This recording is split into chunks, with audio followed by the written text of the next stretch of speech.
Hey YouTubers, it's Charlie. This is going to be my Rogue One video for all the Easter eggs, the references to the other films in the canon. They even had stuff from the TV shows in there too. So here we go. Just careful for spoilers if you haven't seen the movie yet. The IMAX giveaway is still going on. All you have to do to enter is be a subscriber and leave a comment on this video. Be sure to click that bell to enable alerts so that you don't miss out on anything. So there's a whole lot of the other movies inside this movie. It features a lot of characters that show up during episode 4. But the title itself is an Easter egg for Rogue Squadron. Rogue One is sort of like the beginning of the idea for Rogue Squadron. Like they say in the movie, there is no Rogue One. Well, there is now, so it's sort of the birth of that. Rogue Squadron would go on to become the most elite fighter unit inside the Rebellion, and then eventually the New Republic during the Expanded Universe novels.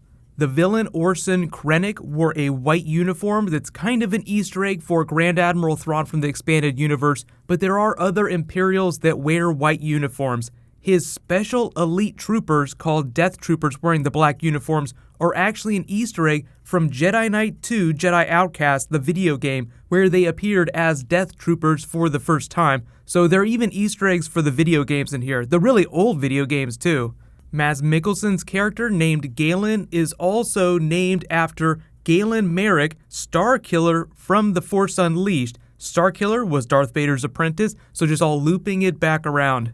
The Saw Gerrera character was featured during Season 5 of The Clone Wars. He's also getting ready to show up on Star Wars Rebels. So speaking of which, there are a bunch of Star Wars Rebels Easter eggs. The Ghost shows up on Yavin 4 when they land. It's on another landing pad just sitting there. That's captained by Syndulla, who is General Syndulla, gets a shout out during Rogue One. Like you literally hear someone call for General Syndulla. So for those that don't know, Rogue One happens after the events of Star Wars Rebels, so she's risen in the ranks of the Rebels to become a general. When they learn about the Rebels going to the Imperial Archives to steal the Death Star plans, Chopper rolls by Mon Mothma, and then during the battle, a little bit later in the movie, you see the Ghost enter the fray. So like it's here in this big starfield here. Then you hear the character Pow shout one of Zeb's famous curse words, Karabast, as he's charging the beach. So this last one's a bit of a stretch, but the Hammerhead Corvette that gets the shout out that belongs to Princess Leia, obviously a big reference to what happens at the beginning of episode 4,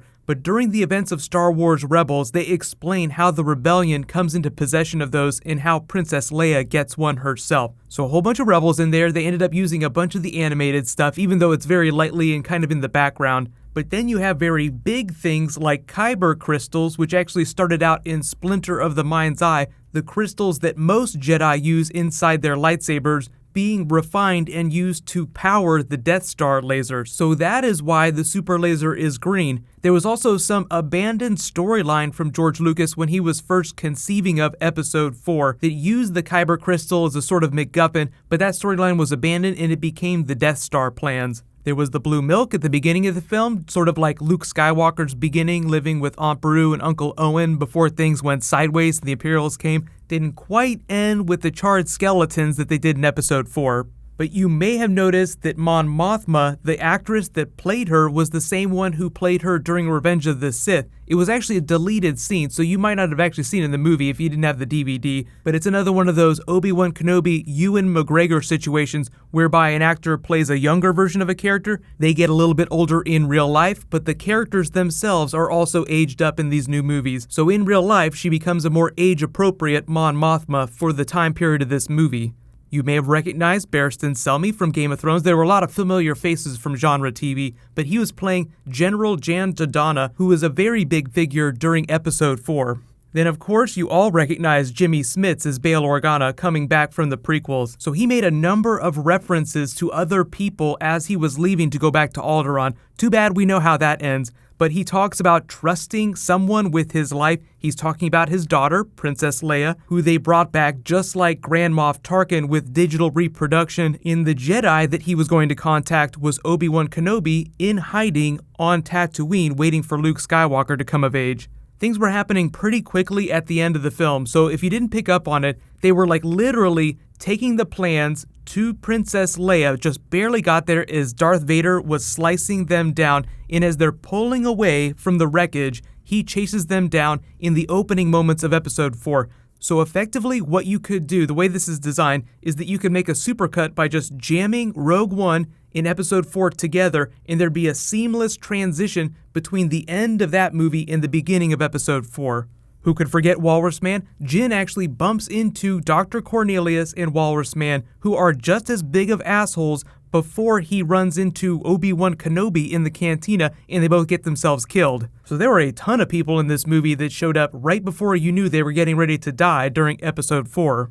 So let's talk about Grand Moff Tarkin coming back. This is actually reportedly some of the changes they made late on in the film, decided to add a lot more of him, but whether you guys liked it or not, they totally brought him back to life with a digital reproduction. I really think that if you're a younger person seeing this movie, it probably didn't bother you as much. But if you're an older person and you understand that the actor that's playing him died a long time ago, then it gets a little bit weird. So if you can jump over that hurdle, I think it was okay, just as long as they don't do this all the time. Like, I don't want to see Anakin and like every character that's ever died come back as a digital reproduction in every single movie. More Empire stuff. This actually gets really cool. Vader's castle on Mustafar. So this is actually taken from original art that Ralph McQuarrie did before Return of the Jedi that was then later scrapped. He had a palace that was supposed to be on a volcano planet. Later, George Lucas made the prequels that became Mustafar, so that is where his temple is. How fitting that he built it on the site of that epic fight with Obi-Wan Kenobi. The Bacta tank was also a really nice touch too. It's not necessarily an Easter egg for Empire Strikes Back Luke in the Bacta tank, but it definitely invokes a lot of that imagery.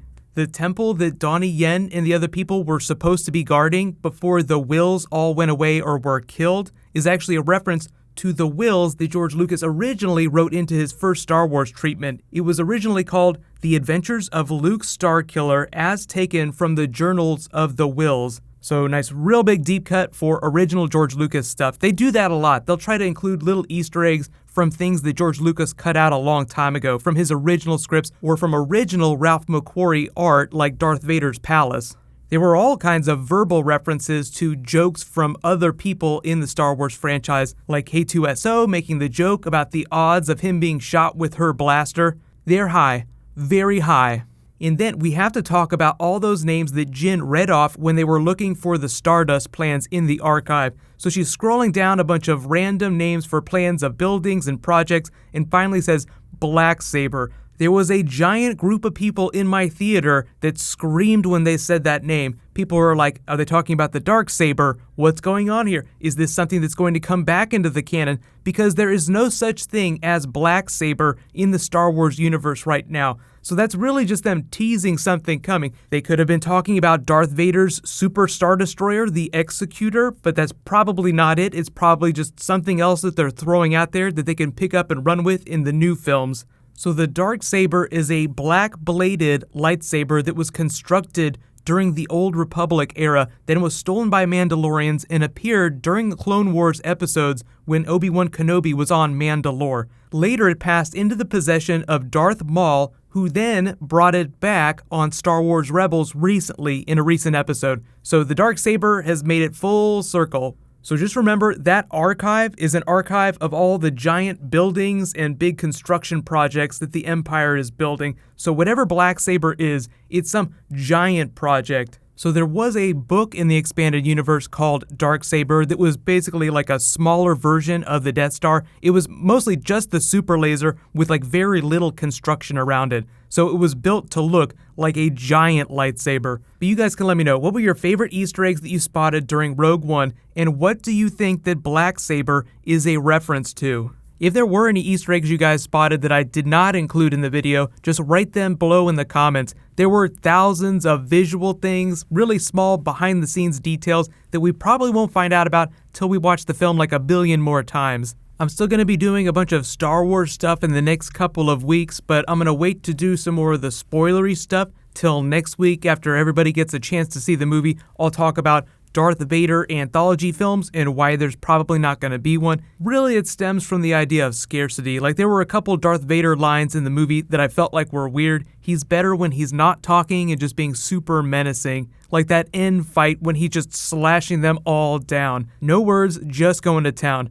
But I also have a really cool Flash versus Iris West video that I'm going to post tomorrow morning, and then there'll be some Game of Thrones, Walking Dead on Monday. So I'll just post updates on the video schedule as I post new videos. While you guys wait for that to post, you can click here for my review of the movie, and you can click here for a couple big DC trailers that I just dropped. Thank you so much for watching, everybody. Let's high five. I'll see you guys tonight.